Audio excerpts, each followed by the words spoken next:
Perang Pasifik yang juga mengakhiri Perang Tiongkok, Jepang, keduanya. Antara 10 dan 25 juta warga sipil terbunuh dalam konflik yang paling besar dari seluruh sisi Pasifik pada Perang Dunia Kedua.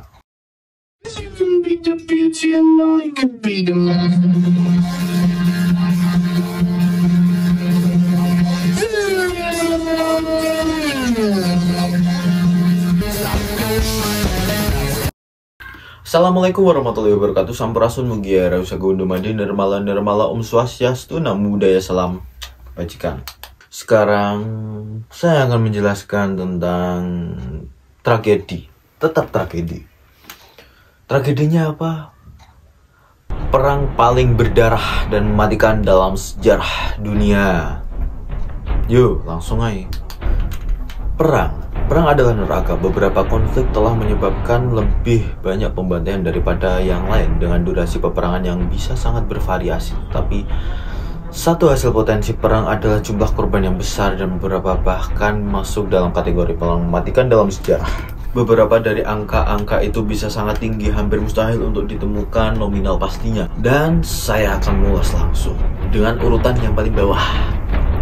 6. Perang Dunia Pertama. Dimulai dari Eropa, Perang Dunia Pertama hanya berlangsung selama 4 tahun, dari tahun 1914 hingga 1918. Tetapi pada masa industrialisasi seperti itulah tingkat kematian dan kehancuran adalah sesuai yang tidak pernah dibayangkan sebelumnya. Di Bosnia, Archduke Franz Ferdinand dibunuh memicu serangkaian peristiwa yang terjadi di hampir setiap negara besar di dunia. Jerman adalah agresor besar dan sekutu seperti Inggris, Prancis, Rusia, dan akhirnya Amerika Serikat. Setelah Jerman mulai menenggelamkan kapal penumpang Amerika Serikat, semuanya mengangkat senjata melawan mereka. Laut dan udara menjadi medan perang seperti yang belum pernah terjadi sebelumnya. Dalam peperangan manusia, senapan mesin dan artileri yang lebih baru memungkinkan pembunuh yang cepat dan efisien. Pada akhirnya adalah siapa yang dapat menghasilkan lebih banyak sumber daya, dan itu adalah sekutu yang memenangkan perlombaan itu, yang mengarah pada penyerahan Jerman pada tahun 1918. Setidaknya 18 juta orang di seluruh dunia kehilangan nyawa mereka dalam Perang Dunia Pertama. Hampir 7 juta dari perang mereka adalah warga sipil. Pemberontakan Taiping. Salah satu dari daftar panjang perang dahsyat yang terjadi di Cina, pemberontakan Taiping terjadi dari tahun 1850 hingga 1864. Itu adalah pemberontakan melawan dinasti Qing yang berkuasa oleh kelompok pemujaan yang dikenal sebagai Good Worshipping Society yang mempermasalahkan kondisi ekonomi di sekitar mereka. Pemberontakan Taiping bahkan menyebabkan kelompok itu merebut kota utama Nanjing selama lebih dari 1 dekade. Pemimpin pemberontakan Hong Xiuquan mulai memperluas jangkauan masyarakat penyembahannya di seluruh Tiongkok. Pada tahun 1850, ia mulai melihat bahwa kelompok dipersenjatai dengan organisasi dengan baik.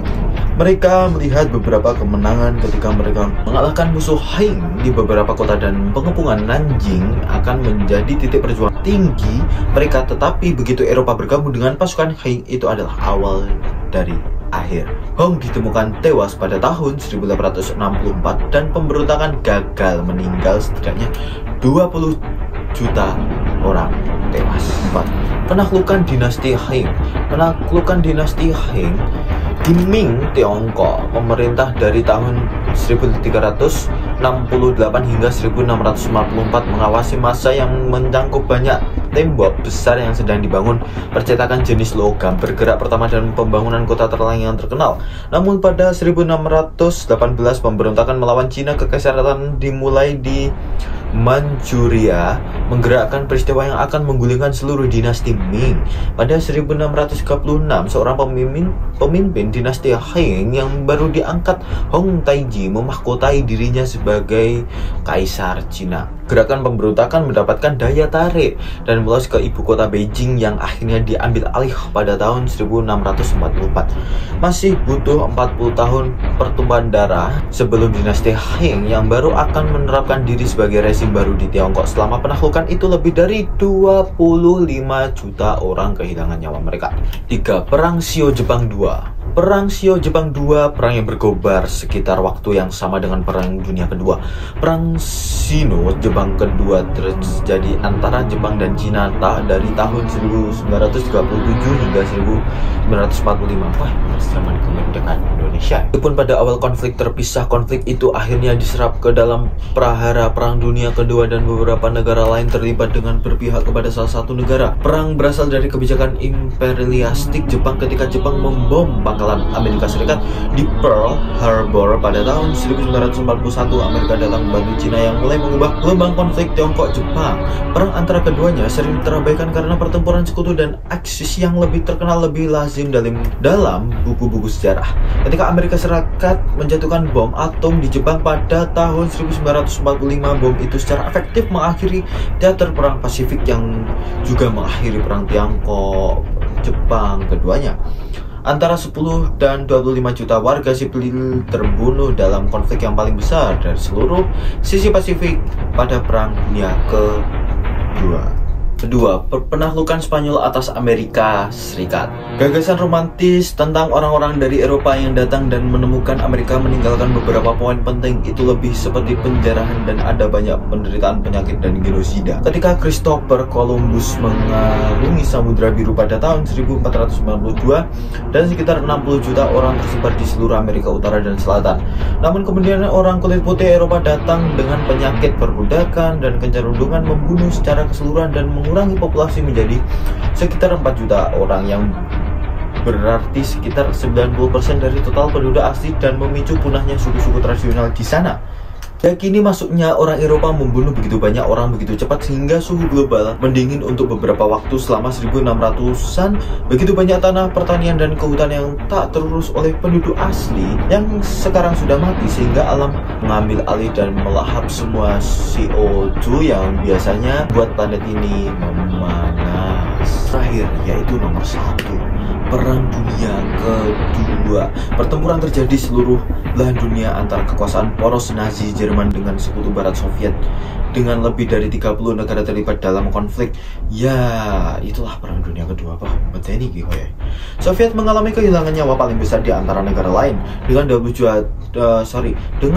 juta orang tewas yang beberapa adalah warga sipil. Anda akan membayangkan bagaimana orang Amerika akan menerima pukulan yang cukup besar. Tetapi mereka kehilangan jumlah yang relatif lebih kecil, yaitu 0,5 juta, dan kita juga tidak boleh Holocaust yang terjadi selama perang dan yang menyebabkan lebih dari 13 juta jiwa yang teraniaya terbunuh. Beberapa laporan bahwa lebih dari 70 juta orang meninggal selama Perang Dunia Kedua dengan 50 juta diantaranya warga sipil. Jadi seperti itulah ya perang ya. Ya nggak tahu nanti hari kiamat nanti bahkan perangannya lebih dahsyat daripada peperangan sebelumnya. Karena hari kiamat adalah hari akhir di mana perang itu melibatkan seluruh alam semesta, bukan hanya manusia saja, tapi juga setan, jin, malaikat, dan lain sebagainya. Dan itulah keagungan Allah Subhanahu wa Ta'ala. Jadi makna-makna itu yang bisa menjadi sebuah peperangan dan menjadikan sebuah tokoh pahlawan demi mencapainya terpenuhinya sebuah ambisi dan demi terpenuhinya sebuah kedamaian, ya harus perang, apalagi dari berbagai wilayah lain. Akan tetapi kita bisa melihat semuanya, bagaimana alam semesta ini menyeleksi siapa yang menang, siapa yang kalah, siapa yang bijak, siapa yang pintar, siapa yang beruntung, siapa yang apes. Jika tidak ada perang, kalian tidak akan bisa menghargai pahlawan-pahlawan untuk memperjuangkan sebuah kebebangsaan. Tidak memikirkan individu dan tidak merugikan orang lain. Merugikan orang lain setidaknya ya tahulah sebuah solusi. Ketika saya bertindak ini, solusinya ini. Saya bertindak ini, harus ini. Semua itu harus diperhitungkan. Sebelum langkah harus berpikir. Ya jadi itulah kita buat sebuah diskusi yang mana diskusi ini kalian bisa menghargai pahlawan yang telah berjasa di negara Indonesia.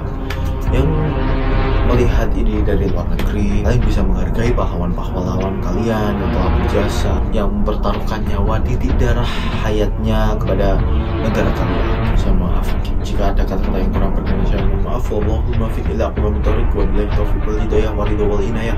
Wassalamualaikum warahmatullahi wabarakatuh. Sampurasun mugia ya Nabi sallallahu alaihi wasallam. Namo Buddhaya, salam.